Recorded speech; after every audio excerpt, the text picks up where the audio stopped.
Welcome to another episode. My name is Dean Vash. You can find me on X at #Kangas, Instagram #Kangaroos podcast. Tonight we are back with the lovely ladies, Claire and Jacinta. Girls, we are here to preview the grand final that is happening this Saturday night at Icon Park. It's only, just over 24 hours till we hold the cup. Oh, over 48 hours, about 50 hours till we hold the cup. It might be over before then, so we can start celebrating. But before we go into that, let's go back to the start of the week and a good Monday with 4 All-Australians named in the squad, including Blacking Bogue in her debut season, getting the nod, joined by Jasmine Garner, Ash Riddell and Talia Randall, and of course, our little pocket rocket, Dynamo midfielder Ash Riddell winning the competition Best and Fairest Player Award. Although, I'm going to start with you, Claire. I thought she was going to miss out with games of 40-plus possessions and not getting a vote.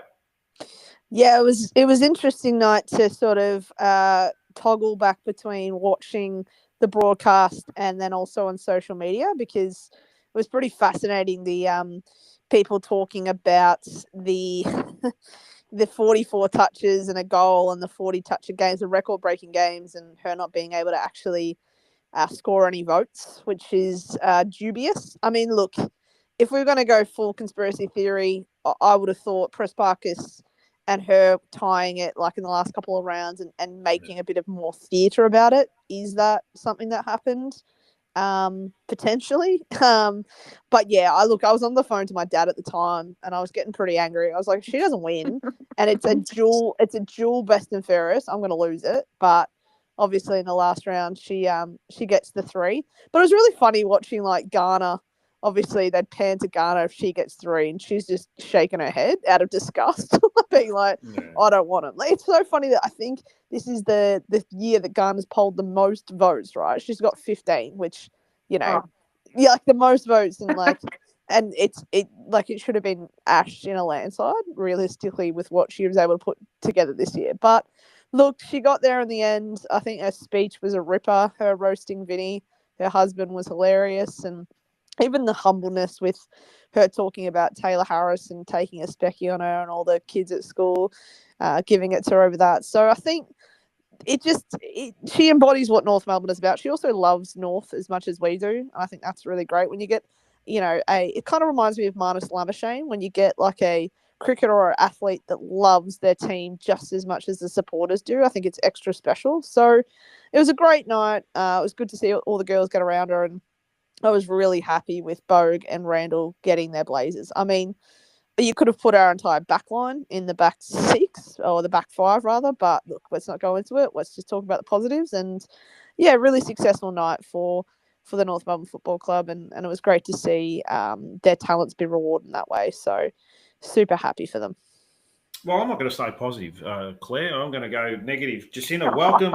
Any thoughts on the number 20 not getting it in the All-Australian squad? Yeah. I did when that squad came out a couple of weeks ago. I was quite shocked, but then you get the 2 or 3 weeks to prepare yourself for her name not being called out. So I'm not surprised that you still haven't gotten over it, because she really should be Clearly there. I haven't. No, well, that's right. No, and honestly, neither should you. But yeah, it is a bizarre one, because you think that the most important number is, the amount of scores they give away, and considering they give away like 10 points a game, you would think that, the best fullback in the best team ever basically should be in the All-Australian team. But just another year. I thought last year, it's okay, they've overlooked her, they just don't know who she is, and this year should be in. But yeah, unlucky for you too, Dean. I think so, Jacinta. But any other thoughts on the night? Obviously, getting Ash Riddell, winning the best and fairest, and getting 4 Australians is a pretty good result for the club. Yeah, I was really happy with the 4. I didn't think all 4 would get in. I mean, they all deserve to get in, but I thought maybe Randall or Bogue would maybe miss, just because I don't want 4 of the same team in there. But I mean, you could argue with things like Bogue being on the bench and maybe she should have been on the field. But honestly, at the end of the day, in a few years, you just see the stats line, you see they're an All-Australian, and that's it. You don't really notice where they were. So Yeah, no, big night. It was a big night for the club, and yeah, I was really wrapped with 4. Is that the most we've had? I think last year did we have 3? I don't know. Anyway, it'd be pretty up there. So yeah, wrapped with that one. Yeah, I think we had 3 last year: Riddell, Garner, and Carney. Yeah. Was Carney in it last? No, No, Carney no, missed out she last missed year, it. didn't she? Yeah, she So, missed it. I Was might it Birch? Did Birch make it? Maybe actually. I'll have to look that up. Yeah. Anyways. Oh no, actually, it was O'Loughlin. O'Loughlin made it. Oh, that's yeah, right. Alice. Yeah, Yes. yeah. Yeah, That's yeah. right. How could you forget that, Queen? Jeez. I know. Do you know what? It's funny, Dean. Like, I'm definitely locked in to this conversation, but am I also watching some footage of Brisbane? Yes. I am gone. You're studying. Studying the opposition. Mate, I feel like the North Match Committee this week, I have done that much. Like, I should be paid for how much vision I've been watching of Brisbane this week. Now, I was just looking at some of their stuff from the first quarter just to be like, how did D's get on top? But yeah, look, I think Bogue is a sensational one. I think the stories that she's been on Media Street this week with some articles being written about her, which is really great to see her getting that praise. But to come from not playing a game to then making an All-Australian, and then I think on the weekend, even if she kicks just like 1 goal, she's currentently tied with Indy Tahu for 25 goals per season. Obviously, she's got to play more games than Indy, but it's pretty phenomenal that she could come out and break the record from not playing to then like potentially holding the goal kicking record for the league that year is it's just a testament to who she is and her character. So yeah, I didn't realize how special she was going to become. Like, I remember sitting there at the Geelong GMHBA opening round, and she was fast and she had some quick hands and she did some interesting things. But fast forward 14 weeks and she's an All-Australian. So and I think it's a real demonstration of how great the AFLW North program is to get her to that point as well. Like, in the article, she talked about Sheila and Carney putting extra time with her and Crocker in touch and craft work. So yeah, it just, I think things are all coming up this week in regards to North, and people are really getting their flowers, and that's been really great to see, even with Garner getting the MVP award on the Tuesday as well. So it just feels nice. Like, I know in sport we don't play for individual awards, it is all about the team, but after 2 years of dominating the competition, it's really nice to see these women get the riches that they deserve. So it's been nice this week. No, it has been. It's been a very positive week. Now, Jacinta, I'm going to ask you this question. You take out those 4 players that we got in, and you put the next best 4 players in the comp, whether it's, I don't think Monconti got in or anything like that. Would that team beat our team right now? If we don't have those 4 North girls are playing with us? Yeah, that's right. Oh, then we win. We still win. We win. But I think if we don't have those 4, maybe it's a bit closer. We'll probably still win. It's definitely closer if we don't have Jazzy Garner and Bogue up there. So, but no, I think we still win. You look at it and we still win. Okay, what about you, Claire?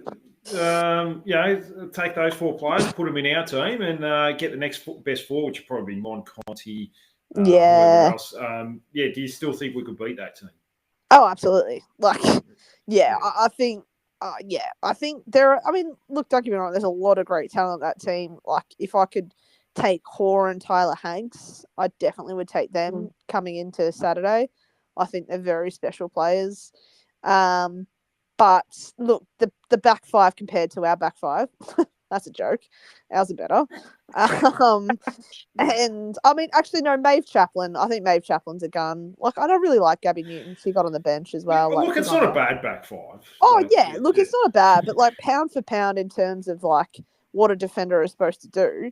Like, O'Shea not only defends really well, but also spreads and runs and carries and does a lot of great transition play. So, yeah, I just think the level in which North are playing at the moment, even in Carney's press conference, it's she doesn't care. Her and Brisbane and North and probably Melbourne have set the standard, and Adelaide kind of regressing at the moment, have set the standard for such a long time, and it's up to the other clubs to take this seriously enough to catch up. Like, and I think that's the same with the All-Australian. Like, Serene Watson from St Kilda, yeah, not bad season. Like, but people shouldn't get jackets just because you want to have all teams sort of represented. And I think that's what all Australians are when I think about it. Like, it's not, like, I'm sorry. Like, if you don't lose a game all season, you could easily put 10 of our players into that all Australian. It's just that they need to have representation from all different clubs to, Ella Roberts had a pretty good season, like, respect to her. But yeah, all Australian versus North, I'm backing North in. Which is funny because you're nervous about playing Brisbane. Well, the all Australian team, we win. I know, but I just think it's the 2023 in me. It's the Jenna going down. It's them running over the top of us, and the last quarter. I don't know. It's different now because we're steeled. We're prepared. We're finals ready. We've got the depth. We've got the mindset. But it's interesting because things like that, like an old rival, can really throw the spanner in the works. So, like I said, though, just I'm trying to take a more positive approach. Honestly, you do seem better this year than you did last year. So. Oh, last year was absolutely last year I full went into like Angels numbers. Like I was texting. Remember, it was like 11-11 go Roos. Yeah. Like every every day, twice a day. 11-11. I literally was waiting till 11 p.m. to do it. Like even little things like I went to the open training last year. I had to do specific. I went to the Arden Street, like the North recreational pool, and I was doing laps, and I had to do specific like touch thing. I'm like, okay, 13, Vicky Wall went back, 14, Erica O'Shea, 15, Amy Smith. Like, I went full conspiracy theory last year, but now I'm gonna try and let it ride. I'm still doing a couple of things. Dean, you've got me on Strava, so you can expose me with some of the I haven't checked it for today or yesterday. Oh, okay. I just keep uploading. Like on grand final day, I'm gonna have to do a 35-minute run for Jenna, and it has to be minimum 5K for Tess. Like that's my. Why are they your chosen players? Because Jenna in the 23 grand final when she went down, it like absolutely broke me. Right. Okay. Into places that I didn't think I could be broken. Yep. And like, with all due respect, I'm not that quick of a runner, so I need to do 5K for Tess because I could probably push to 6 for Alice, but I'm not that fast, just enough. So okay. No, I just wanted to know why those two were the chosen ones. Yep. Yeah. No, that checks out. Makes sense. I think it's that crazy thing where you have no control over something, so you find weird ways to control it, which is like I was going to drive down to the open training today because I'm like, oh, well, I went to open training last year and we won last year. So what if I don't go this year? And it's like, Claire, get a grip. Get a grip. I'm begging you to understand that like this is not in your control. But I mean, that's the love of sport, isn't it? Like that's the weird, crazy thing that takes over your body and your mind and your soul when you're so in love with something. So I hope you guys are having a much more normal week than me. I feel like you definitely are. Hard not to be. Yeah, that's what I was going to say. The bar is very low there.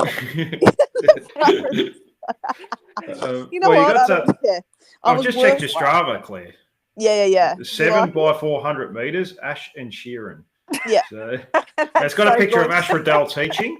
Yeah, correct. And what's the other one? Oh, that's just where. So I ran at Anglesea, the footy club. I was channeling, but then I was like, when I was running, I was like, oh, this is such good finals prep. And I was like, no, it's not. I stopped halfway through thinking, oh my God, this is where Patrick Dangerfield like does his runs and he plays for Geelong and he lost a grand final. And I full went into a meltdown. I was just like, no, you know what? Just finish it. Like, you've got to finish it. You're 6 laps in. You got to finish. So, yeah, look, like you said, you guys are having a lot more normal week than me, but I will say I am a lot better than what I was last year, which was horrific. Like, I'm not sure how I was retaining a full-time job last year and and doing this. But alas, we can talk about something else because I feel like I'm monologuing and I apologize for that. No, I think it's interesting. I think it's really interesting. So that's fine with me. Interesting or unhinged? No. Trust me, I'm diagnosed OCD. So this stuff is really interesting to me. To hear somebody else with this issue is really nice. It's only around North though as well. It's yeah, like, that's what I was going to say. Yeah. Yeah, if we kick a goal at Marvel, I'm like, cool, I'm not moving from my seat. Like, I'm just not doing it. Like, it's not happening. ridiculous, but also, It's just like situational OCD, isn't it? Yeah, that's exactly what it is. It's I've diagnosed myself like the kids, That's like it. the Gen Z kids. I've diagnosed myself with situational Gen Z. So yeah, I'm very nervous, but I'm very excited for Saturday night. It's a lot. I don't know how the players wait. Like I can barely wait that long. Like imagine actually playing the game itself. Terrible. Terrible feeling. But anyway, good to be there. Look, no offense, Claire, but I don't know if you've got that much pull in the universe and how it all evolves. But no, full credit to you. If you, Full whatever, credit. whatever works for you at the end of the day. I remember, I know I spoke to a couple like Tess Craven after the grand for Jazz Ferguson. I think it was just them two, maybe Ballerini. I'm not sure, but and they were quite nervous because you had all day to think about it. Yeah. Because the game was on at night, and it's probably the same during the day. But they said they woke up okay. Then, as the day wore on, they just wanted the game to start. But yeah. But I mean, that's just how it is, I guess. And you got to try and enjoy it as much as you can because, like Jazz Ferguson says, pressure is a privilege. So yeah, she's in a privileged position, I think. And, she is, and I guess like to be fair to us, again, situational OCD. We've never lost a night grand final. So that's a good one. Keep that one in your head. Yeah. Have we ever lost a game? I can't remember the last time we lost. Well, again, Dean with the will we ever lose one again? I'm not sure. So yeah, my mate wants to make a sign of that and take it to the grand final, but I'm like, oh, you're flirting. You're flirting. I'm not for that. I'm not for it either. I've told him not to flirt with danger like that, but also again, situational OCD. It has probably no bearing on the game. maybe just wait till halfway through the last quarter when the game's over or something. Yeah, exactly. Yeah, don't pull an Eden Zanker in the first quarter. That's not on, guys. Don't go with your head in that one, I reckon. No, we're a bit early, and sometimes that happens. Claire, you go a bit early, so that's just the nature of the beast. But shout out to Edith Zanker there. Now, a couple of interesting bits of news. Now, Emma Carney and her partner Kate Sheila are uncontracted players. We had this discussion in the group chat. Carney was asked during the week what she's doing and what it looks like for her next year. Is she going to go another year? Now, she's come out and said there's a contract waiting for me. And it looks like at this stage, Jacinta, that judging from her body language and what she said, she looks like she will sign on for another year. And you'd hope that that's the case because not just what she performs out on a football field, but I think her leadership is still quite important out there. It would be nice to get her for another year. Yeah, I agree. I mean, anyone who's still averaging 20 touches goes again, but I think about Boom when he didn't get to go again. But I think she is really important, and especially this year where, we lost Bresnahan and then we had to put Shannon in and Boyd and, even Sheeran, like we had all these new players coming into the system. I think she played a really big role in keeping it all together. Obviously, Ferguson and O'Shea and them are down there as well, but I think Carney's definitely the leader of the lot. And then I was listening to a press conference a couple of days ago and how she was saying that she had to learn which players she could, I guess, yell at and which players she had to be a little bit nicer with. So I think she's really smart in that sense as well. I think she really knows how to motivate them all. So, I mean, surely if she goes again, Sheila goes again, I hope. But, I would really, really hope that she tries to back it up again. Because, I mean, she's still in the All-Australian squad. There's no way that she doesn't think she's up to it. Even if they give her, a couple of weeks off here and there, I think, she's definitely still in her best team. So why not go again? Yeah, she missed the game towards the end of the year through rest and came in a bit late. I think she had a calf injury in the preseason and started round 2. The good news is, Claire, regardless of what happens Saturday night, whether you win or lose, it doesn't sound like it's going to affect her decision going forward. No, I don't think so. I think like if she retires on Saturday night, she'll retire with something left in the tank, and whether she's happy with that or not is obviously her decision. I dropped to my knees in the car park of Aldi. No, I did. I watched the press when I dropped to my knees. No, I was a bit shocked, but then I also was like, well, she's 36. Like, it's not young, respectfully. And she's done nearly everything she possibly can do in the game in terms of literally all Australians she's won. She's won 2 flags, one at the Dogs and one at North. She's won all AFLW Best and Fairest award as well. So, you know, it might be a nice time for her to potentially move into the coaching world. Now, do I want to see Emma Kearney coach against North ever? No. I'd rather put a Glock in my mouth. But I respect the fact that, you know, a player knows when their time is ready. I also think it's like, you know, there was things tossed up on AFLW media in terms of trades and things like that. And we are in this precarious position that North, whilst, you know, we can attract great talent like Sharon and Libby coming across, it's also important to, you know, make sure that we're still developing youth. And I think someone like Claire Marnie and Alice Locum and maybe Georgia Stubbs, like some of them are going to get pretty unlucky with getting on the chop because they can't prove themselves in VFLW and they're not getting games at North. So it's like knowing your time and knowing when things are up. I still think Kearney writes her own contracts. She can go. She wants to go to 40. I'd let her. But at the same time, if she wants to bow out, you know, there's pretty much no better way to go out in sport than winning a flag, right? That's like the fairy tale ending. So, yeah, I think Sheila should keep going because I think she's someone wrote on Twitter that, you know, if Mia King comes in, Sheila should go out. What? And I'm like, what have you been drinking this morning, sir? Like, it's 10 a.m. Do they mean Sheeran? Are they like? No, I couldn't. I put up something about potentially it was about Eliza Shannon being potentially not in the team. And I was like, well, that's just never going to happen. Yeah. And then people kind of started arguing in the comments, well, who goes out? And someone said Sheila. And I'm like, are you drunk? Like, have we been watching the same football game for the past 15 weeks? Like, Sheila is so clutch to our entire systems and structure, and she's so important to our team. So, again, she can write as many contracts as she wants. But they both feel, especially with Kearney coming from a teaching background and then doing development coaching, and I think Sheila down in the same ilk, it both feels like they'll go down the coaching pathway, and will be better for it. And the game will be better for it with that talent. But it will be the day that they leave North Melbourne is the day that I just flood of tears because they've been incredible servants to the club. And well, let's just win on Saturday and then we'll talk about it, right? And we'll talk about the potential of it. Yeah. No, that sounds good. Yeah, Kate Sheila, has been a big part. Only been at the club for this is the 3rd season, and it's a big reason why we have taken that step forward. I'll keep going to that iconic moment against Melbourne, that first final, where Melbourne were peppering the goals, and she just burnt her now teammate Libby Birch quite comfortably, mind you. And got not just that, she did that.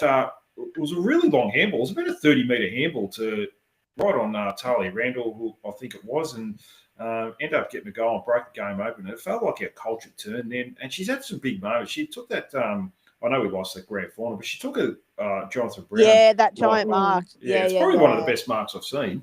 Yeah, it's a good clutch. She kicked it. Yeah, so very important player. So hopefully, she can go another year because I don't know if we've got another replacement like her. Nah, not to that quality. No.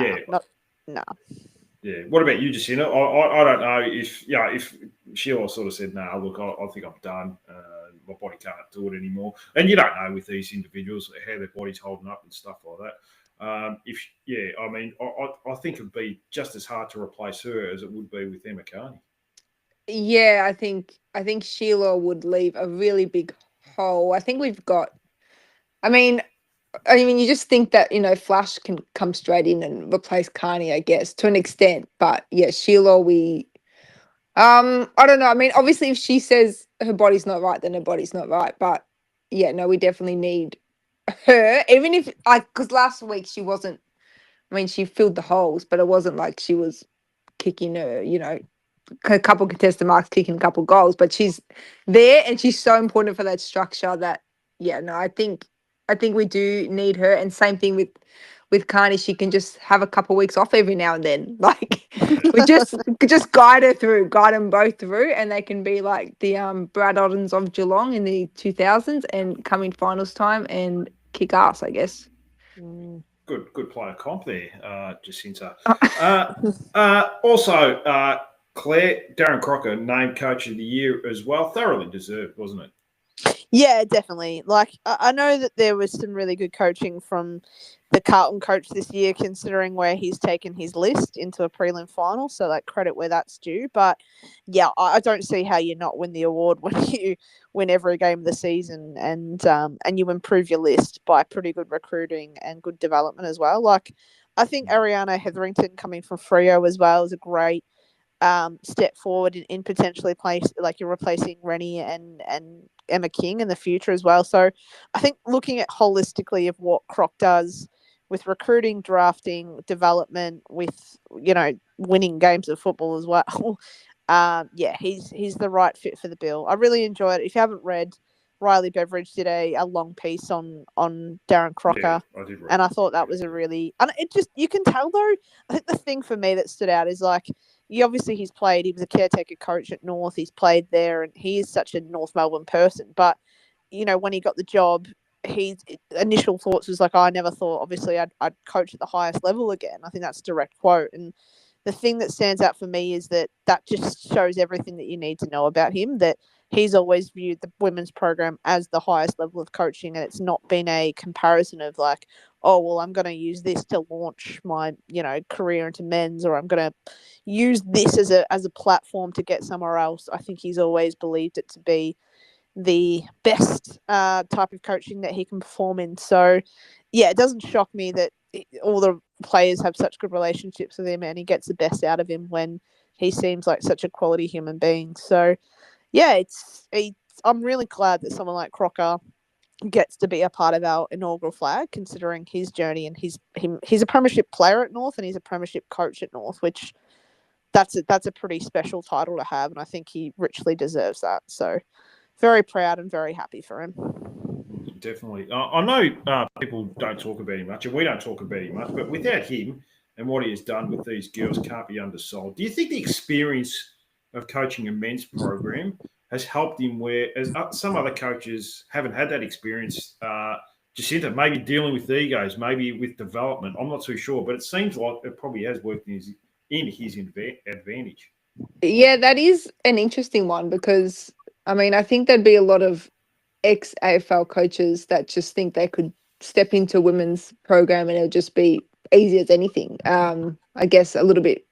I know also some use it as a step ladder, which is what I think Reece Shaw is maybe trying to do. Yeah, which it's not really working out for him because they can't even kick a goal. But no, I think it is an interesting one because I think for him it's worked because he is humble enough to see that there are differences, and they're also, in some ways the women, I don't know, are better, and in some ways obviously the men are better. So I think he has worked that out, and I also think he's recruited around him, like the assistant coaches and the staff around him have really fitted in well with the culture as well. It wasn't like he just thought, oh, we'll just go get this guy because he's the best tactician. I think he's also thought which ones can work with Carney's ideas and which ones can explain things to, players like Bogue and the new girls that come in. So I think he's so important, and he's also goes so under the radar. I think the only time he really comes out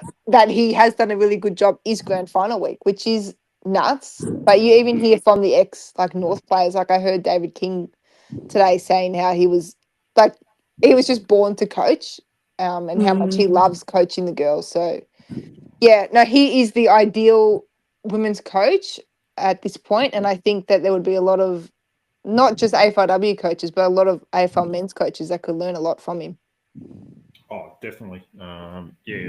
Building relationships has always been a big part of him. I remember listening to him on a podcast a few years ago. It was the Dave Bateman podcast, and he sort of said that, look, it was very different because you had to become more personable with the women as opposed to the men. And he said that that went a long way, and he's come a long way since then. I think tactically he's always been pretty solid even with the men's program, and he did coach the senior men's team when Danny Laidley stepped down for a period of time there before Brad Scott came in. And did a pretty good job. So full credit to him. Claire, team changes or lack of team changes, but I guess the big news is, and we're talking about it all week, Mia King named emergency. The club didn't want to take a risk and play a player that is a bit underdone. Yeah, a bit devastated for Mia. Obviously, I do ultimately think it's the right call. Like, I think, like we talked about, I think someone like Sheeran comes back in, and because of what she offers, and because we could get her tuned up in a prelim, you play her because it's player over structure. And now what's happened is it's back clipped, and we've gone structure over player, and we've backed in the idea that, you know, this is a winning formula. Let's be consistent. Let's keep it the team sort of unchanged. She's very stiff. She's very, very stiff. But I guess on the flip side, you get really nice stories like, you know, Blaine Bogue playing her first grand final, Eliza Shannon, which is my favourite. And then you get Isla Sheeran playing in her first grand final as well. So sometimes you take the good with the bad. She is stiff there.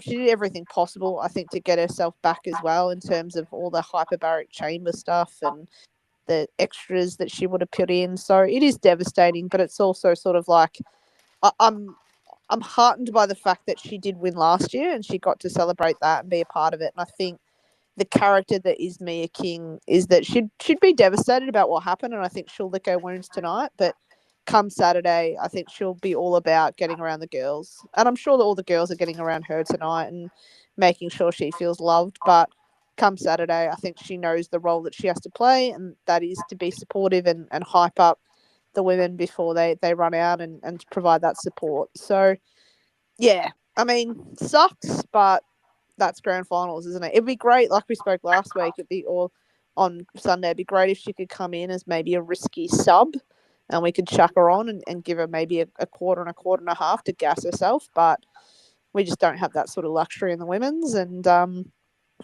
it's sad, but these things happen. I mean, in an ideal world, Dean, I've been pretty keen on this for a while. I think it's a whole club mentality. Like, obviously, the medal on the day, but, like, I do think, you know, it'd be good for the squad to be acknowledged. Like, someone like Tess Boyd, AGM, coming in and playing her role. Like, it's also stiff that they don't get a go as well. So there's something to be said about the idea that the whole squad gets to celebrate and they all get recognised. But that's not in our culture at AFL at the moment. So, yeah, stiff for Mia, but I guess we've got to move on now, don't we, and focus on the footy. Well, I mean, like you're sort of saying, I think the whole squad of players that are at your club should get a premiership medal. Yeah. I mean, you get NBA basketballers that sit on the bench, the 15th player in the squad doesn't play a minute in the playoffs. He gets a championship ring. Yeah. So I think it's only fair, even if a player doesn't play a game, if they're in a squad, at your club, they should get a premiership medal. But I don't think that's ever going to change anytime soon. I'm not too sure why. Was it last year when Brisbane won it? Oscar McInerney got his medal given to him by Fagan. So, who knows? Maybe Darren Crocker might pass him. Yeah, potentially. Yeah, you never know, do you? Yeah. No, that's right. So, well, not much you can do about it. I suppose the only other talking point was with team changes. Mate, I mentioned this in the group message, that maybe Tessa Boyd could have come back in. Because we were a bit top heavy last week, and our forward line seemed to function a little bit better when Emma King went out of there and just played as a second ruck, and Sheila went back forward. And Tessa Boyd hasn't done too much wrong. I suppose she could have been a player that might have come in for Emma King just to balance that back line a little bit better. That's averaging 23 points per game conceded, one of the best back lines in the history, and she's been part of it. I suppose that could have been a potential change. Yeah, I think that's an interesting one because Saturday it's supposed to be, raining in the morning. So I wonder if the ground is still slippery and drizzly come Saturday night if they consider taking one of the talls out, and even AGM could come in for Emma King and play that small buzzing forward, because we know that finals and grand finals, the talls tend to just be bodies on the field to bring the ball down. They don't do too much damage. So, but yeah, it is interesting because especially if it rains, especially if it's slippery, then I don't think we can go that top heavy. It was bad enough on Saturday when the conditions were perfect, like a nice 25 degrees, we looked too big. So I wonder if it's a little bit wet, if they just pull the pin and say, look, we're going to go smaller. Like, it sucks. It sucks to be Emma King or whoever it is that they end up dropping. But yeah, I think Tessa Boy would slide right in, and I think AGM would also slide in. So, AGM is the expert last minute jumper inner, I guess. So, Last minute inclusion, that's right. So it'd be nothing to her. She'd just slide straight in and, be electric out there. So it is interesting. I don't think they will. I think they will keep the same structure they've gone with since Emma King came back in like round 3 or 4. So, but yeah, it is a good point. I think they'll consider it for the next 24 hours or so for sure. Claire, what do you think? Where's Kate Sheila going to play this week now? She started the back line, went in the forward line second half last week, looked a lot better. It seemed to straighten the team up. Does Emma King only play as a second ruckman this week? What are your thoughts? Yeah, I think you've got to put Sheila forward first. I don't mind swinging her back for the last 5 minutes as a tall if they're looking to absorb some defensive transition sort of stuff. But no, she needs to start as forward. And that's a statement from the coach as well. It's like, we back in our defense. They're gonna run it. We're gonna run it back, and Sheila starts forward. That's the ideal situation for me. I know Emma King can come in and pinch hit in the ruck, which is obviously a good little thing to have up your sleeve. I dare say she will probably be down towards the lower end on time on ground. Obviously, fingers crossed, no injuries. That's obviously very key. Mm-hmm. But yeah, I think M King won't be. My ideal forward starting line would be Bogue Randall. Oh no, would I go Sheila? Oh, nah, Bogue Randall, and then the 3 half forwards. I'd put Eddie, Alice, and Bruton, then rotate Vicky Wall in. And that's how I'd set up. And then I'd rotate Sheila and Vicky Wall into that forward line. Tess Boyd is very stiff, obviously, but you can't kick up Carney, you can't kick O'Shea out. I think Shannon offers a bit of height and a bit of brute strength as well. And yeah, there's no way. Like, I think, Dean, you'd riot before you'd let someone like Jazz Ferguson miss out on a grand final spot. So. What are you talking about, Clay? She wasn't up now. I'm rage baiting Dean. Imagine if that. No, but yeah, it'll be interesting to see who takes Dakota and Taylor Smith, because those are probably your key tools, and then they've got some more like hybrid smalls or medium forwards. But what do you reckon? Do you think who gets Dakota? Do you think Libby? Yeah, she has played on it in the past. Yeah. Or maybe Ferg might have spells. I think they rotate. They generally do that anyway. And and look, I think the big one is Courtney Hodder. Huge. Yeah. She'll play midfield, but it's more they're going to try and get goals out the back, and we generally just have that spare like Ferguson or Birch will just go behind the ball. Just to stop that from happening. Look, Hodder's probably the most influential player they've got, but we're not going to go for a hard tag on her. We're just going to beat him at the contest, and that's how we'll win. We'll get the ball in the forward half, and she'll have to go on the back line to get some possessions, and you can't transition the ball from. Hawthorn. It wasn't Hawthorn. Melbourne last week tried it in the second half. They thought, let's just keep transitioning. But at the end of the day, they look up and there's no one to kick to except for Ferguson. So as long as there's a bit of pressure up the field, and generally we're very, very good with the pressure up the field. It's not going to really matter what Courtney Hodder does in the back half. So, I think Dawes will be good. I think Isabel Dawes. yeah, she's a good player. Yeah. She's a good player. Hodder Dawes worry me a bit. Conway, depending. She's got a couple of asterisks to her.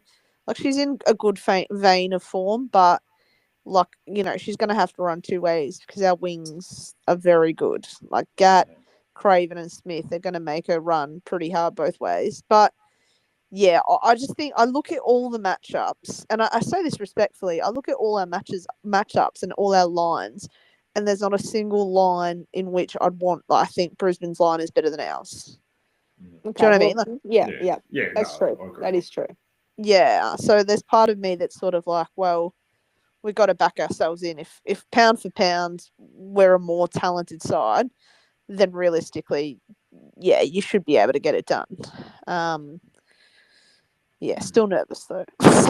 Oh, look, it's human nature. Yeah, exactly. Nervous, well, if I wasn't nervous, I wouldn't be alive. So that's good. you probably. I'd still say you'd still be alive, Claire. So. Yeah, maybe. But, yeah, She just wouldn't know it. She wouldn't know what to do with herself. That's the thing. Yeah, that's true. Yeah, no, that's fair enough. Now, I'll ask this question this week, but we had Elisa O'Loughlin probably break out in the grand final last year. Did she get 2 or 3? I think she was 3, wasn't it? Three, yeah. Yeah, I mean, I know she's an All-Australian, but Jacinta, do you have a breakout player this year that not a Jasmine Garner or a big-name player that might break the game open and just might even sneak in as the best player on the ground, Norm Smith medalist? Oh, for a Norm, I thought you were just going to say somebody who contributed a little bit more than usual, but a Norm, wow. It's hard to go past someone like Bogue, but is she too mainstream? Has Bogue gone to mainstream now? She's not top tier, like she's not Garner, but I could certainly see it. Yeah, well, she's probably the one, I would say, but yeah, otherwise I have been on the Bella Eddie train for a long time, but she was probably been pushed out a little bit now that Sheeran has shown up again. So I'll go with Bo just because those types do damage in grand finals. So she's the one. But again, whenever you talk about I guess grand final day match winners that you don't really expect, I just think about how good Sarah Wright was last year. I was about to say that one. Yeah, just dominated. All Brisbane did was kick to her all night. It was the best thing. So, so that sucks. Yeah, it sucks to not have her there. But yeah, I guess Shannon is just going to have to step up and do that to, get votes for the Norm. That's what she's going to have to do. That's what's on her now. Yeah, I think Sarah Wright would have been close to second or third best on ground. I agree. Yeah. She was huge. I think she had 10 plus intercepts or something for the game. So she probably played her 2 best games in her career in the prelim and the grand final last year. Yeah. So, and dubbed the nickname Miss December. So deserved. That was deserved. Yeah, 100%. Claire, have you got a breakout player? Might? Yeah, they might crack it. Well, look, here's the thing. I do think it is, unfortunately, because I think, Sarah Wright was up there for me last year. I do think, unfortunately, it is a midfielders award. And, traditionally in AFL and AFLW, midfielders don't get awards, or they're the only ones that get awards, rather. So I do think it's going to come from the middle. It'll be someone that has 30 plus and maybe a goal. And I think the person that's going to do that for us is actually going to be Sheeran. I've been on her train for a bit, and I think she's ready to rip in. I think she's got all the tools under her belt. I think she will be very excited and very ready. She's primed for finals footy. And I think with the potential of Brisbane putting a lot of time and effort and work into Garner and into Riddell's game, running patterns and where to press on them and stoppages, I think it might allow Sheeran the possibility to jump on that advantage and do a lot of work around stoppages and clearances to feed the ball out. And we saw on the weekend she's not a mug in front of goal. She got a nice, lovely snap, took her opportunity. So, yeah, I could really see Sheeran opening up and doing something quite special this final series, or this grand final, rather. What about you, Dean? Who do you think's going to come out of the woodwork? There's a few that have crossed my mind, but I just like Balleretti. I just think she's due for like a 3-goal game, a couple of goal assists. She's got a lot of class, and I think maybe not playing the midfield last week might have thrown her a little bit. Whereas this week, she'll know a role as a crummer forward, and like last year, we had those smalls that kicked all their goals last year. Whereas this year, I think we might get someone like a Balleretti just sneaking, just kicking a couple of snaps out of nowhere, getting front and square to Talia Randall, Emma King, and Vicky Wall. So I'm going to go Balleretti as a potential. Look, I think it'll either be Garner or Riddell that would win it. But as a bit of a surprise packet, I'll go Balleretti. Nice. I also think Randall trained really well today at the open training, and people were sort of saying her and Tess were the ones that stood out the most, which I found interesting. So is Randall going to have chicken tenders on Saturday? I hope so. I agree. I hope she has as many chicken tenders as possible. Apparently, I remember talking to a partner, and again, obviously being me, I was nervous as anything and nearly throwing up before the game. And I met her at the ground. I met her partner, Ash, at the ground. I was like, "Oh, how's Tash?" She's like, "I kid you not. I took Garner, Bruton, and Tales in. They're all just in the back seat, listening to tunes, talking, and eating sandwiches like it was nothing." I was like, "How is it that these girls are so cool and calm, and collected, and I'm like having a nervous breakdown doing laps of Icon Park, just stressing out of my brain?" But I guess that's even the lead up towards the grand final. If you watch all the content and the videos and stuff that North have put out, they look pretty chill, don't they? And I guess that's the mindset you got to be in. Like, you've done the work. You haven't lost a game in 2 years. There's a massive body of evidence to suggest that you can and you should win. So why worry about, the stress of potentially losing when you back yourself in, which is a winner's mindset. Like, you'd want that. Whereas I think 23 was a different gravy in the sense that it felt like we'd toppled some really big beasts that we'd never been able to slay, and we were just excited to be in the grand final, and we didn't know what to do. Whereas obviously 24 and now 25, we feel like we know how to sort of handle the day a bit better and the week and enjoy it. Whereas 23 was different in that sense. So nervous but very optimistic, I would say.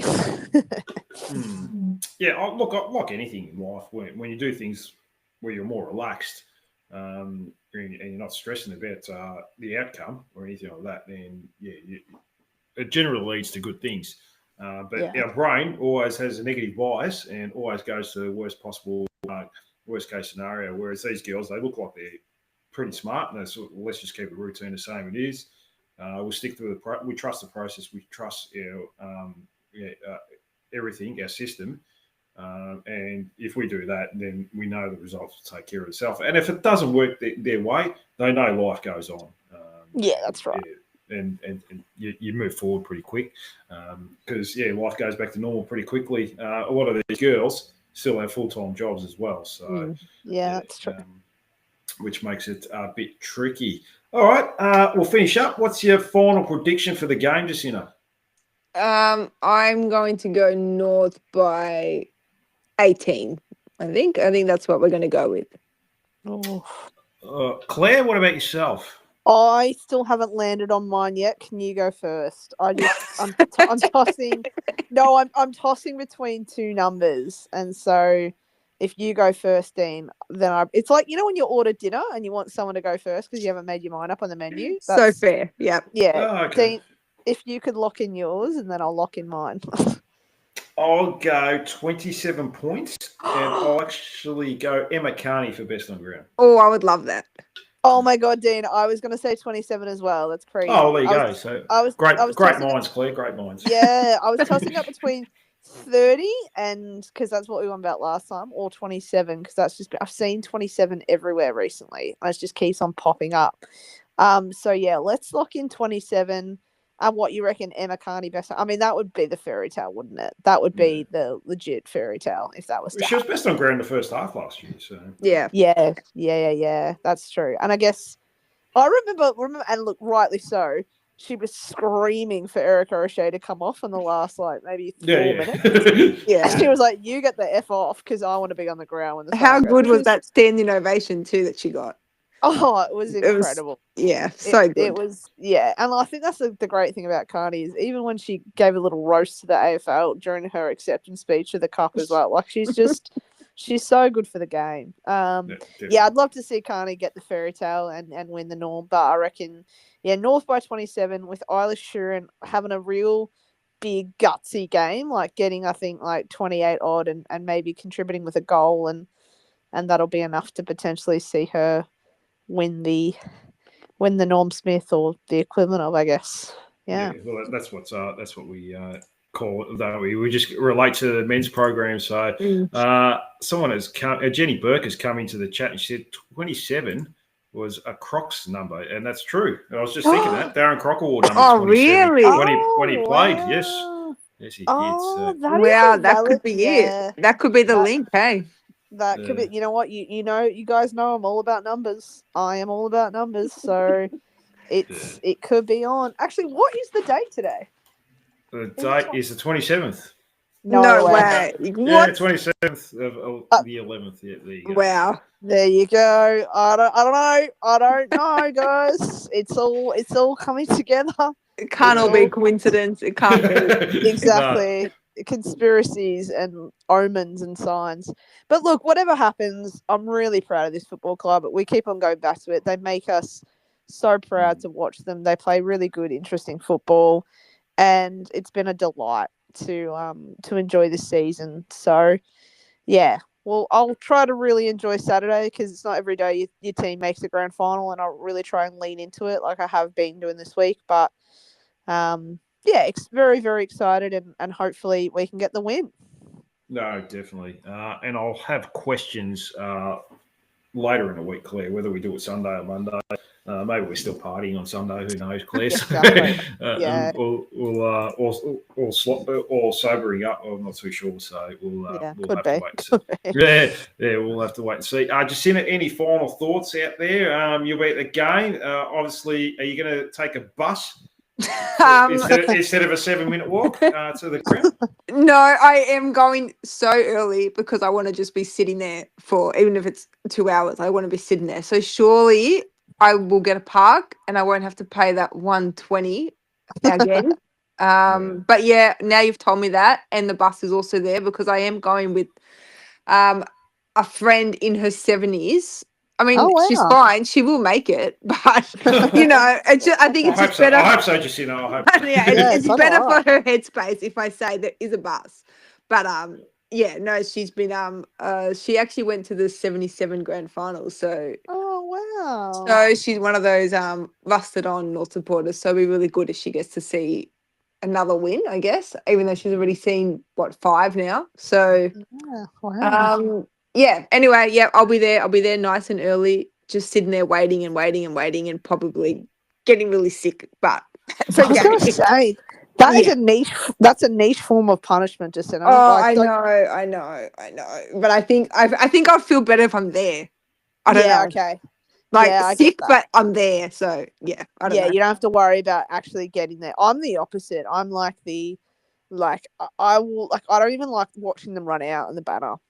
Like, it actually makes me feel ill. And I'm not even just talking my friend played her 75th game against North Richmond, and I specifically didn't go out because I was like, nah, we've won all season without me watching them run through the banner. I'm not going to, I mean, obviously we could have played with 10 people against Richmond and we'd still win. But, yeah, I'm the opposite. I was like, I don't like to leave it till and same with the men's. I like to walk in just as the siren goes, and I'm like, okay, cool, I'm here now. I don't have to wait for anything. But it's the only time you get to hear the song with the men's. That's where I go. Yeah. Otherwise, you don't hear it again. Yeah, that's actually a very valid point. That is a valid point. But I don't know. North Ball, it seems like, just shifting to the men's program for a second, it seems like they've got some of the older players back now who, Jai Simpkins actually doing some laps and doing some preseason stuff. Maybe the mentality of the women's of winning games and being a successful program is finally rubbing off our men's. If that's what it takes. Honestly, if it takes the women winning 30 in a row, sure. Yeah, I mean, they're robbing the girls blind of a McCullen trophy because they're holding up their end, but boys can barely put, 5 wins together. But, no, look, that's not the energy that we need for Saturday. Dean, how are you getting to the game? I'll drive in and take the long walk from Melbourne Zoo to up the road. Which Hike. You're going to hike it. yeah. Oh, look, I'll see how it go. I might be battling, but yeah, I'll just do that. And yeah, nice and easy. I do that all the time anyway, so it's only a 25-minute drive into Melbourne Zoo, and yeah, just go from there. But interesting. Like I did see on the socials, they did put up. They talked to the players. What other job could you do? That other people do. When I've seen Simpkin, he says, "Oh, I could do anything around here." I go, oh, maybe leadership roles might not be your thing. Well, someone did the best comment. They said, like, Sim can do anything but play on the wing. Yeah, I did see that. Yeah. That's pretty good. That's pretty good. That is. Yeah, you got to have a sense of humour about things like that. So, yeah. Oh, you have to. And, like, you can't, I mean, Merritt, obviously, is never going to captain again, and Simpkin's never going to captain again. If you dangle yourself out like that, you can't. There's repercussions either side. But I was interested in the fact that, did you guys see Larky having a chat to the girls in the social media? Did you guys see that? No, content? I didn't. I didn't see that. I was very interested in that because to me it was very much like, is this a little kind of sneak peek of what they think our leadership group's going to be like? And is Larky potentially the new captain? But yeah, it was fascinating. Look, it was a short and sweet, like a minute video, but I think he was talking around more the fact that, they're the inspiration and they hope that they can strive to become what the women's program has become. So that was nice to hear from the perspective of, what the women's program has been able to achieve and how the men's kind of look up to them, which is pretty, I guess, not role reversal, but it's not something that you hear every day. So yeah, it was good to see Nick Larky pay some kudos to the women's program. That was nice. I will check that out. Yeah, so he should though, by the way. So, absolutely. Yeah. I mean, like, even this week, I was thinking, I'm like, can they not get on the track? Because they might put their loser energy into us. And we might, that might rub off on us. Nah, I shouldn't be that harsh. Larky's a gun. We love Nick Larky. But yeah, they should aspire to it. They should be watching our vision. They should be watching how we play and how we connect with each other and in terms of what maybe they need to implement in their men's. But North by 27, you've heard it here first. Or what did you say, Jacinta? 18. 18. Wayne Carey, 18. Yeah, look, the duck. Yeah, the duck. Either way, I'll take it. I don't give a shit how we win. I just care that we win. Yeah, 27 will be semi-relaxed. I would like that. Oh, yeah. I mean, I would much prefer. I know everyone wants close grand finals, but yeah, not me. I want it. No. I want it done and done. Let's just finish it. Finish it off. Yeah, let's finish it. And they really gave us a scare last week with the at 3/4 time being down. So I'm like, girls, if we could just not do that this week, that'd be fantastic. Just be like 30 goals, like not 30. Well, 30 would be great, but be 30 points up at 30 goals, at 30 goals would be great, but 30 points at 3/4 time, I think, would be enough to do it. I'd say. I'd say. We'll see. Well, you never know. Considering we don't concede 30 points a game, yeah, I think. Yeah, that's true. Well, we conceded 36 on the weekend, Dean. Yeah, that's true. Yeah, 4 goals in the first quarter, and true. then 1 goal that was a 50-metre penalty after that. So that was not a 50-metre penalty. So yeah, that's all I have to say about that. That's true. Yeah, we move forward, and yeah, I digress. Well, Claire, thanks so much for coming on tonight. You try and keep relaxed for the next couple of days. Try and get some sleep. Stay hydrated. Yeah, stay hydrated. The most important thing. Maybe drink some water. I'm not too sure how you stay hydrated, but do what you have to. But thanks for coming on tonight. Thank you, Dean. Always a pleasure to be on here. It's a privilege. Pressure is a privilege, and I'll absorb Jazz Ferguson's famous words this Saturday night. Yeah, so you should. Quite Jazz Ferguson. Good way to finish off there, Claire. Jacinta, thanks so much for coming on. I might see you walking up a hill on Saturday night going to the ground, or I might see you walking to the bus stop. I'm not too sure. Yeah, if you see me walking, it will be at like 4:30 p.m. Like I will be there when gates open. But everybody get on Tarly Randall's Lucky Chicken Tenders on Saturday and go Roos. No, that sounds good. Good message there too, Jacinta. I like it. So, and thank you to all your listeners for tuning in and listening. I'll be back probably Sunday night to review, hopefully, a grand final win. But until then, don't forget, like, subscribe, do all that fun stuff. And yeah, until then, bye for now.